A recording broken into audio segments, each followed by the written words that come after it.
can we do part of it? And I'm not saying that's what we're going to do, I just kind of would like to know that. Do I have another option I guess somewhere on the road? don't know the answer to that, other than their question ought to be, well, if you can opt out that portion, why do we need to do the rest? And that's what I guess I'd like an answer. Can we opt out of some of it? Yeah.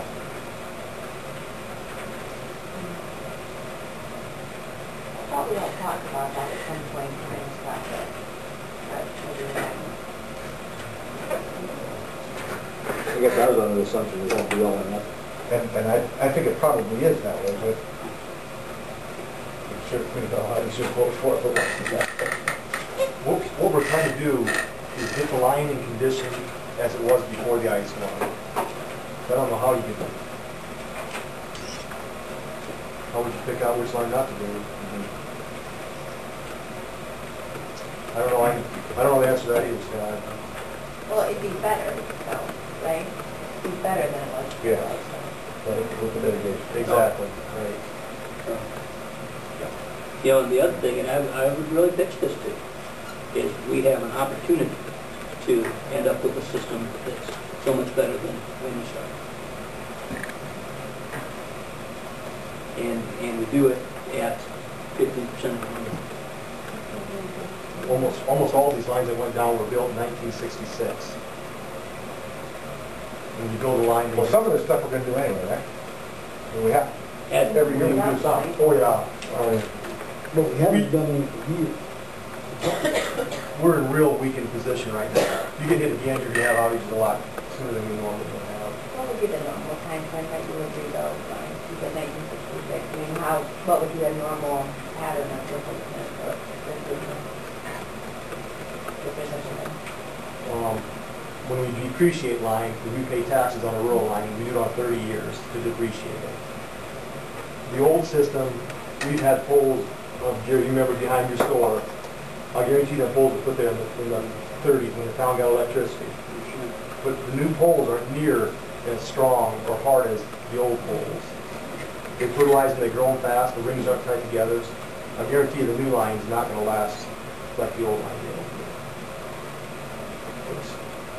So there isn't any regular rotation? I would say almost 40, 50 years under the previous, under this new construction. I think I could be safe to say you'd be lucky to get 30 years.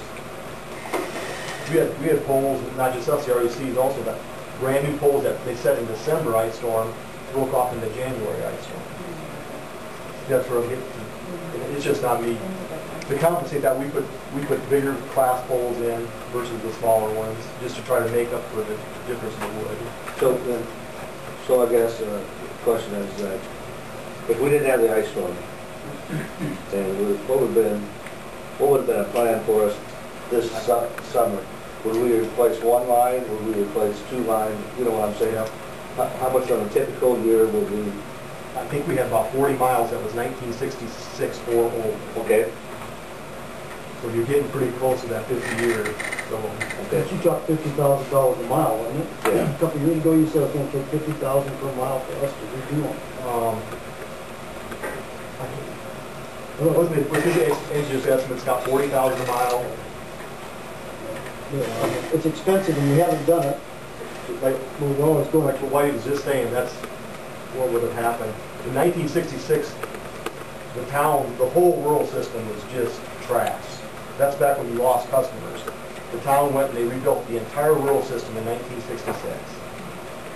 And you might imagine what that did for bonding. And we're looking at here half, so. But the other half is all, you've already been rebuilt.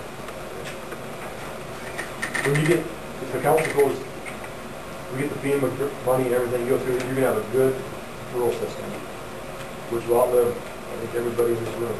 Maybe not me, but. Right here, I hope you're right. I hope you don't have to worry about it again. I don't want to go through that again. But that's what we've been trying to do, is we try to do so many miles a year, and some week, like 1 year we did 4 miles, next year we didn't do nothing, next year we did 1 mile. So we would still be on, even if we got all this done, we're still going to be replacing some of this again. Oh yeah. And we got to keep that up. It never stops. Yeah. And no matter, the engineer told me this, no matter what you do, Mother Nature or somebody can take it down. Yeah, that's, Oh, yeah. You gotta keep that in mind. But what FEMA's, I agree 100% with what FEMA does. Why put money into something that isn't gonna last? Beef it up, make it heavy duty, make it last. So what do you need to know from us then? You need to, Well, I would say they are going to finish compiling the paperwork on this, and they're going to show up beginning of next week and say, here's your project worksheet. If everything's okay with you, sign it, and they'll send it in. And I really just want everybody to be on board that we can at least proceed into that. Kurt almost said it too, Scott. He's gonna put more than one guy on this job. It might even be done this week.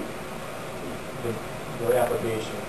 You know, I know there's concern about spending money. And I certainly don't want to downplay that at all, but I do want to say that we constantly have to be reinvesting into the system. It's a primo opportunity. 15 cents on the Well, we dollar. need to do it right away so other towns won't get ahead of us, wasn't that the deal we talked about before? John, what Scott and I, right now, I just talked to Larry Suter. He's the contractor out of Alton. I said, Larry, I suppose you're busy as heck. He goes, no. He goes, everybody's waiting to see what FEMA will do. And Kurt did a job like the, not the bulk of it, but he says bids came in cheaper than the engineer's estimate. So what our goal is to get to be one of the first ones in there, so you get the good bids before all the contractors are tied up, and then everybody starts beefing it up. So I think that's a great benefit in the city. So this is just an FYI. Just an FYI, other than so long as you have an understanding, we're going to sign the project worksheets and send them in. Didn't Jeff say he was leaving after Monday, Scott? Jeff is the FEMA guy, and he's from New York or wherever. He said, yep, they want to pull us out the first part of next week. So they'll have the paperwork done and his job done and submitted up through the system. to help that there was more bang for the buck. Oh, yeah, I agree. I think we just gotta go forward and see what we can do, Absolutely. and get after it. Okay, keep going. Let's go. Thanks, Bill. We'll see you again. And again.